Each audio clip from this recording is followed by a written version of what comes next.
السلام عليكم ورحمة الله تعالى وبركاته. مرحبا بكم في مطبخ ياسمينة. اليوم ان شاء الله نقدم لكم طريقة تحضير تبصيل او الشلاضة ديال الجردة. كنسميو حنايا شلاضة الجردة لانه كندخلوا فيها يعني بزاف ديال الخضر بحال الخس، مطيشه، الفلفله، بطاطا، خيزو، يعني بزاف ديال الخضر. انا بالنسبه ليا هنايا غادي نستعمل تبصيل كبير، يعني تبصيل ديال العراضات غنستعملو كبير، كميه كبيره. الا كنتي باغي تصوبي تبصيل صغير غديري يعني تنقسم، ديري غير نصف هذه الكميه، ما ديريش بزاف. غادي نحتاجو في المقادير. اول حاجه غنحتاجو الرز. بالنسبه لي انا الرز ها هو سلقته، يعني ويقطر لك من الماء، ما يبقاش فيه الماء، ينشف نوبه من الماء. انا بالنسبه لي هنايا الطريقه اللي كنستعمل كنديرو في الكوكوت، وكندير فيه يعني الماء وكنسد عليه. كندير كاس ديال يعني ديال الرز مع 2 كيسان ديال الماء. هذا بالنسبه للعبار. انا هنا الصوبه من طبيعه الحال كميه كبيره، انا غير كنعطيك العبار، يعني عبار ديال الرز مع 2 عبارات ديال الماء، وكديريهم في كوكوت وتسدي عليهم حتى تصفر الصفاره، وتنقصي الكوكوت في نوبه، يعني تقريبا تكون ميته، وتخليها مده نصف ساعه. فاش كتحلي عليها كتلقاي نشفت. يعني انا هنايا بالنسبه ليا انا راه ما قطرتوش، هكا جبدته من الكوكوت. وغادي نحتاجو 150 غرام ديال الذره اولا المايس، وغادي نحتاجو 100 غرام ديال الطون اولا بواطه صغيره، وغادي نحتاجو مطيشه قطعتها هكا قطع صغيره، الفلفله شويتها فوق البوطه قطعتها قطع صغيره، الخس حتى هو قطعته بهذا الشكل قطع صغيره، بطاطا قطعتها قطع صغيره وسلقتها في الماء والملح، الهريكو بهذا الشكل قطعته حتى هو وسلقته في الماء والملح. عندي هنايا الخيار قطعته قطع صغيره، خيزو حتى هو قطعته قطع صغيره وسلقته في الماء والملح. عندي هنايا 3 الحبات ديال البيض باش غادي يزين الشلاضه. بالنسبه هنا المايونيز حتى هو، انا هنايا بالنسبه للمايونيز راني سبق لي وحضرته في المنزل، ودابا نخلي لكم الرابط اسفل الفيديو. وهنايا عندي لاصوص باش غادي نخلط هاد الشلاضه. بالنسبه لهاد لاصوص انا كنستعمل هاد الطريقه، كندير في القرعه، كنجمع المكونات اللي غادي نخلط بها وكنديرها في قرعه باش كتساعدني انني نخدها مزيان بحال هاد الشكل، وكتخلط لي جميع المكونات. ديك الساعه كنضيف ونخلط، كتجيني الامر ساهل. شنو دايره في هاد لاصوص؟ دايره فيها معلقه د الابزار، دايره الزيت، زيت المائده، دايره الخل وشويه ديال الملح ما نكثرش على حسب. الا كنتي درتي الملح بزاف ملي جيتي تسلقي الخضر يعني قلي هنا من الملحه. كانت عندك ذوقيها الا كانت شويه ماشي مشكل تكثري من الملحه. وكنشد يعني هاد المكونات كامله كنديرها في القرعه وكنخدها بهذا الشكل باش كتخلط لي. كنحصل على لاصوص كنخلط به هاد الشلاضه. نبداو على بركه الله. هي اول حاجه غادي نخلط الرز، غنضيف له المايونيز،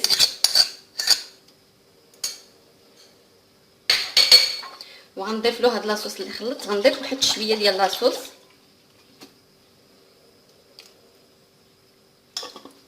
ونخلط هاد المقادير مزيان.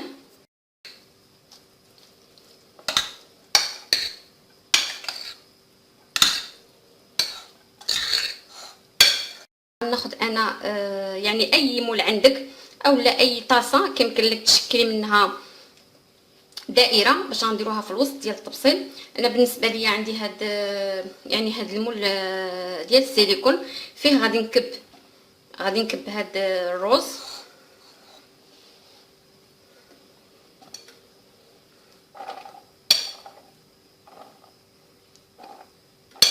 غير حاولي انك ملي تكوني كتكبي كتضغطي، يعني كبي شويه نكب شويه، ونحاول انني نضغط بالمعلقه باش الرز كيشد لي هاد يعني هاد الديكور ديال هاد المول ديال السيليكون، باش ملي كنقلبو كيجي شاد لي هاد الشكل ديال هاد المول. نحاول انني نضغط مزيان. وإلا عندك غير طاسه صغيره مثلا مدوره كيمكن لك تصوبيها، يعني تصوبي فيها وتقلبيها في الطبسيل ماشي مشكل.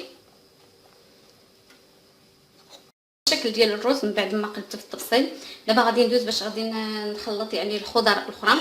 بالنسبه للخضر اللي غادي نخلط يعني نفس الطريقه، يعني نفس اللي غادي نستعملو اللاريكو غادي نستعملو الخضر الاخرى سواء بطاطا، خيزو، يعني الفلفله، مطيشه، كلهم غنضيف لهم شويه من هاد لاصوص اللي وجدت، وغادي نخلطهم بيدي باش غادي ندوز نزين الطبسيل ديال الشلاضه. غناخد شويه ديال داك لاصوص غنضيفها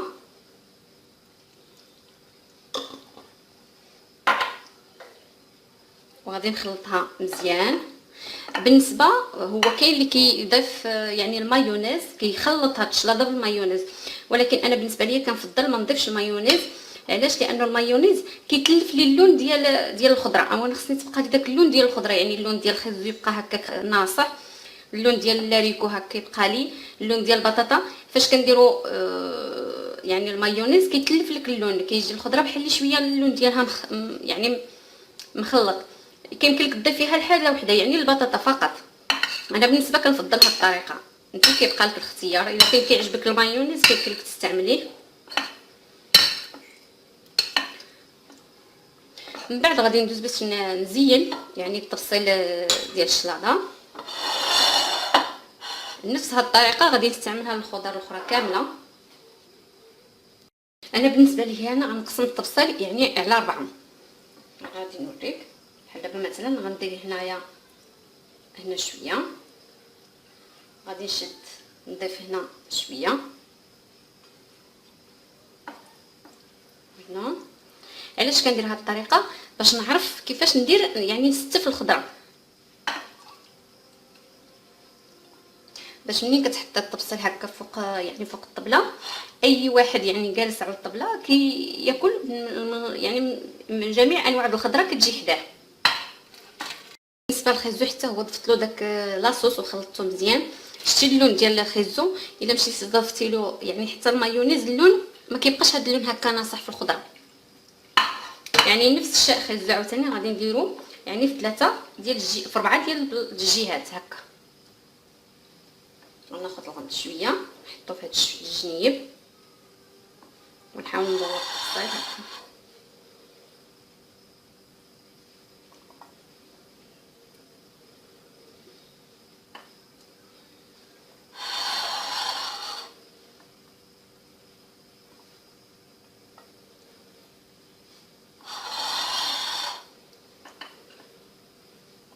بهذا الشكل.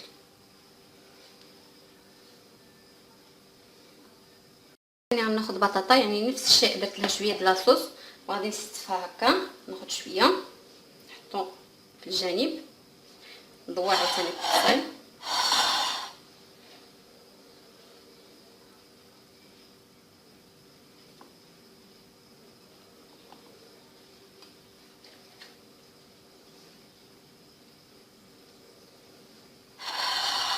نفس الشيء بهذا الشكل هذا. الخس غادي نديرو في الوسط يعني في وسط ديال هكا في وسط الروز، يعني نحاول انني نجمعو الوسط باش ما يخسرليش الديكور ديال الروز. نحاول انني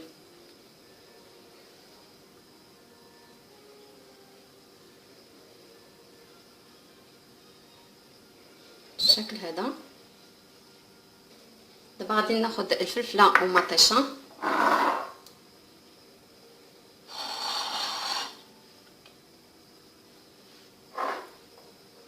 غناخذ شويه ديال الفلفله ديال المطيشه نديرها هنا بهذا الشكل، كحزها شويه وغندير حداها شويه ديال الفلفله، لان المطيشه خصها تكون حدا الفلفله، لان المذاق ديال المطيشه كيجينا مع الفلفله. عاوتاني نقلب الطبسيل بهذا الشكل، ندير شويه ديال المطيشه حداها شويه الفلفله، نخلي واحد البليصه صغيره هكا ونرجع عاود نستمر بهذا الشكل.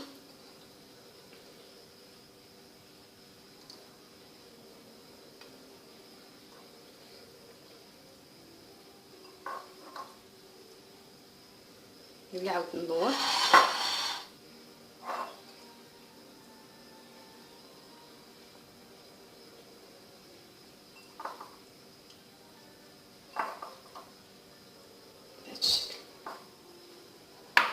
لي الخيار. غادي حتى هو غادي ندير له شويه ديال لاصوص اللي صوبت ونخلطو وغندير له نحاول غير منين تجي تحضري يعني هاد التفصيل ديال الشلاضه اولا التفصيل ديال الجرده ديال الشلاضه، حاولي ما امكن يعني الخضره فاش تجي تستفيها حاولي انك الالوان ديال الخضر ما ديريش يعني اللي اللون ديالها فحال الاخر، ما ديريش وحده حدا وحده. يعني حاولي انك بحال دابا مثلا اللاريكو والفلفله درت ما بيناتهم انا مطيشه باش يجي متميز لك داك الالوان ديال الخضر كتجي باينه. طبعا ناخذ شويه ديال الخيار ونصوبو هنا.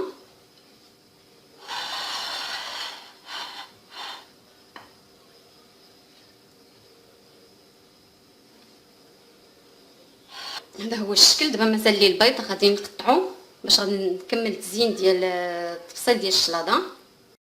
بالنسبه للبيض قطعته بهذا الشكل هذا. غناخذ هكا غادي نسد في الجوانب هكا ديال، نحاول انني نلصقو غير مع الجانب ديال الرز. انا غادي نستمر حتى غادي نسالي، يعني بقى لي غير البيض غادي نسالي وغادي نقدم لكم الشكل النهائي ديال هذا التفصيل الشلاضه اللي حضرت لكم اليوم. هذا هو الشكل النهائي ديال الشلاضه اللي حضرت لكم اليوم. كتجي بهذا الشكل، كتجي زوينه بزاف. كيمكن لك تحضريها في مناسبات كبار اولا في عراضات. كنتمنى انه هذه الوصفه هذه تعجبكم، وإلا عجبتكم ما تنساوش ديروا لي لايك وصابوني باش يوصلكم ان شاء الله الجديد في القناه ديالي، ونلتقي في وصفه جديده والى اللقاء. يعني غناخذ بطاطا يعني نفس الشيء، درت لها شويه د لاصوص وغادي نستفها هكا. ناخذ شويه نحطو في الجانب، ندور عاوتاني التفصيل.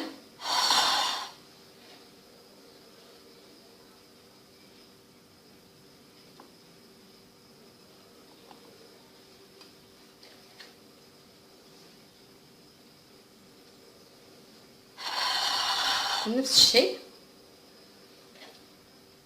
بهذا الشكل هذا. الخس غادي نديرو في الوسط، يعني في وسط ديال هكا في وسط الرز.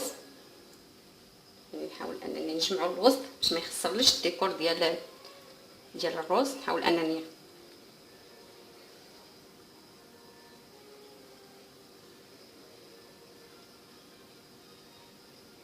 بالشكل هذا. دابا غادي ناخذ الفلفله ومطيشه.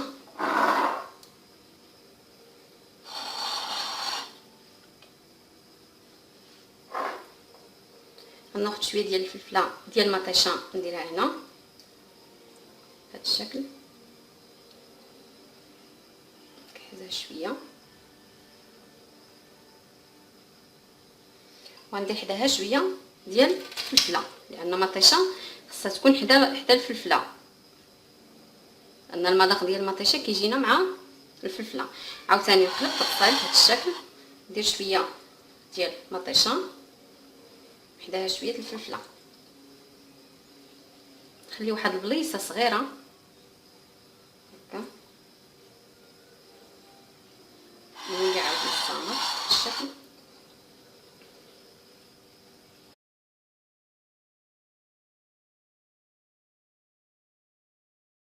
السلام عليكم ورحمة الله تعالى وبركاته. مرحبا بكم في مطبخ ياسمينة. اليوم ان شاء الله نقدم لكم طريقة تحضير تبصيل او الشلاضة ديال الجردة. كنسميو حنايا شلاضة الجردة لانه كندخلوا فيها يعني بزاف ديال الخضر بحال الخس، مطيشه، الفلفله، بطاطا، خيزو، يعني بزاف ديال الخضر. انا بالنسبه ليا هنايا غادي نستعمل تبصيل كبير، يعني تبصيل ديال العراضات غنستعملو كبير، كميه كبيره. الا كنتي باغي تصوبي تبصيل صغير غديري يعني تنقسم، ديري غير نصف هذه الكميه، ما ديريش بزاف. غادي نحتاجو في المقادير. اول حاجه نحتاجو الرز. بالنسبه لي انا الرز ها هو سلقته، يعني ويقطر لك من الماء، ما يبقاش فيه الماء، ينشف نوبه من الماء. انا بالنسبه لي هنايا الطريقه اللي كنستعمل كنديرو في الكوكوت وكندير فيه يعني الماء وكنسد عليه. كندير كاس ديال يعني ديال الرز مع 2 كيسان ديال الماء. وكان هذا بالنسبه للعبار. انا هنا الصوبه من طبيعه الحال كميه كبيره، انا غير كنعطيك العبار، يعني عبار ديال الرز مع 2 عبارات ديال الماء، وكديريهم في كوكوت وتسدي عليهم حتى تصفر الصفاره وتنقصي الكوكوت في نوبه، يعني تقريبا تكون ميته، وتخليها مده نصف ساعه. فاش كتحلي عليها كتلقاي نشفت. يعني انا هنايا بالنسبه ليا انا راه ما قطرتوش، هكا جبدته من الكوكوت. وغادي نحتاجو 150 غرام ديال الذره اولا المايس، وغادي نحتاجو 100 غرام ديال الطون اولا بواطه صغيره، وغادي نحتاجو مطيشه قطعتها هكا قطع صغيره، الفلفله شويتها فوق البوطه قطعتها قطع صغيره، الخس حتى هو قطعته بهذا الشكل قطع صغيره. بطاطا قطعتها قطع صغيره وسلقتها في الماء والملح. لاريكو بهذا الشكل يعني مخلط. كيمكن لك دير فيها الحاجه وحده يعني البطاطا فقط. انا بالنسبه كنفضل هذه الطريقه، انت كيبقى لك الاختيار. الا كان كيعجبك المايونيز كيمكن لك تستعمليه. من بعد غادي ندوز باش نزين يعني التفصيل ديال الشلاضه. نفس هاد الطريقه غادي نستعملها للخضر الاخرى كامله. انا بالنسبه لي هنا غنقسم التفصيل يعني على 4. غادي نوريك بحال دابا مثلا غندير هنا شويه، غادي نشد نضيف هنا شويه هنا. علاش كندير هاد الطريقه؟ باش نعرف كيفاش ندير يعني نستف الخضره، باش ملي كتحط الطبسيل هكا فوق يعني فوق الطبله، اي واحد يعني جالس على الطبله ياكل يعني من جميع انواع الخضره كتجي حداه. بالنسبه للخيزو حتى هو ضفت له داك لاصوص وخلطته مزيان. شتي اللون ديال الخيزو الا مشيتي ضفتي له يعني حتى المايونيز اللون ما كيبقاش هذا اللون هكا ناصح في الخضره. يعني نفس الشيء خيزو عاوتاني غادي نديرو يعني في 3 ديال في 4 ديال الجهات هكا. وناخذ الغمض شويه نحطو في هاد الجنيب ونحاول ندور الطبسيل هكا.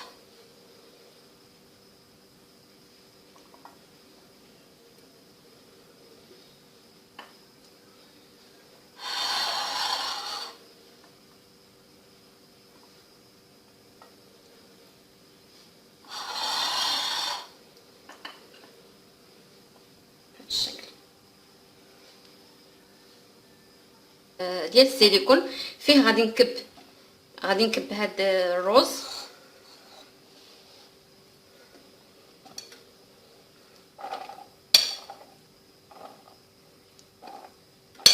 غير حاولي انك ملي تكوني كتكبي كتضغطي يعني كبي شويه نكب شويه ونحاول انني نضغط بالمعلقه باش الروز كيشد لي هاد يعني هاد الديكور ديال هاد المول ديال السيليكون، باش ملي كنقلبو كيجي شاد لي هاد الشكل ديال هاد المول.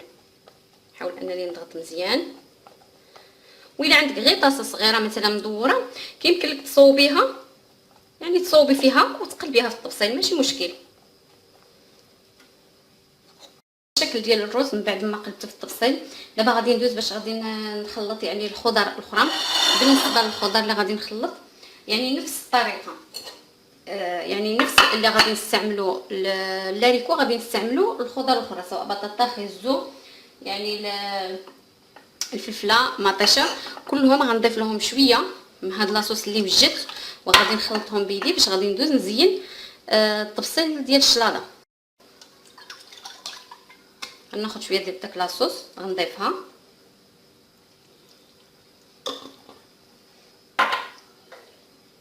وغادي نخلطها مزيان. بالنسبه هو كاين اللي كيضيف يعني المايونيز كيخلط هاد الشلاضه بالمايونيز، ولكن انا بالنسبه ليا كنفضل ما نضيفش المايونيز. علاش؟ لانه المايونيز كيتلف لي اللون ديال الخضره. انا خصني تبقى لي داك اللون ديال الخضره يعني اللون ديال الخيزو يبقى هكاك ناصح، اللون ديال اللاريكو هكا يبقى لي، اللون ديال البطاطا فاش كنديروا يعني المايونيز كيتلف لك اللون كيجي الخضره بحال شويه اللون ديالها. قطعته حتى هو وسلقته في الماء والملح. عندي هنايا الخيار قطعته قطع صغيره، خيزو حتى هو قطعته قطع صغيره وسلقته في الماء والملح. عندي هنايا 3 الحبات ديال البيض باش غادي نزين الشلاضه. بالنسبه هنا المايونيز حتى هو انا هنايا بالنسبه للمايونيز راني سبق لي وحضرته في المنزل دابا نخلي لكم الرابط اسفل الفيديو. وهنايا عندي لاصوص باش غادي نخلط هاد الشلاضه. بالنسبه لهاد لاصوص انا كنستعمل هاد الطريقه كندير في القرعه، كنجمع المكونات اللي غادي نخلط بها وكنديرها في قرعه باش كتساعدني انني ناخذها مزيان بحال هاد الشكل وكتخلط لي جميع المكونات. ديك الساعه كنضيف ونخلط كتجيني الامر ساهل. شنو دايره في هاد لاصوص؟ دايره فيها معلقه د الابزار، دايره الزيت زيت المائده، دايره الخل وشويه ديال الملح ما نكثرش على حسب. الا كنتي درتي الملح بزاف ملي جيتي تسلقي الخضر يعني قلي هنا من الملح. كانت عندك ذوقيها الا كانت شويه ماشي مشكل تكثري من الملح. وكنشد يعني هاد المكونات كامله كنديرها في القرعه وكنخدها بهذا الشكل باش كتخلط لي. كنحصل لاصوص كنخلط به هاد الشلاضه. نبداو على بركه الله. هي اول حاجه غادي نخلط الروز. غنضيف له المايونيز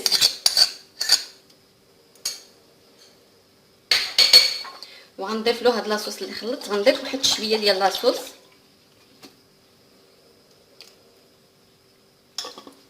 ونخلط هاد المقادير مزيان.